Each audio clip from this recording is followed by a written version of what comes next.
dito sa caricature na to, no, makikita nyo, di ba? Merong isang nag-o-offer ng opportunity, no? Kasi itong dalawang empleyado na to, ang bigat-bigat ng bit-bit nila. Tignan nyo naman yung itsura ng kariton. Nag-o-offer ng mas madali, pero anong sagot? No, thanks. We're too busy. Nakaka-encounter ba kayo ng ganyan? You offer an opportunity, ang ganda ng live good, pero tinatanggihan ka? It's normal, no? May mga ganyan talaga.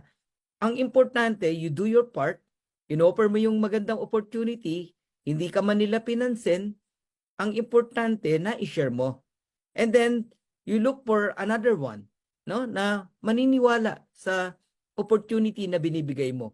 And klarong-klaro naman na pag ginamit nila yung leverage na binibigay mo, which is yung gulong, yung tire, no? Na pag yun ang ginamit nila, mapapadali ang kanilang trabaho. Kaya lang, sadyang may mga tao, no? Ang nakagisna nila, employment or maling mindset, no? Kaya, too good to be true yung dating mo, no, na ino-offer mo, which is ang live good.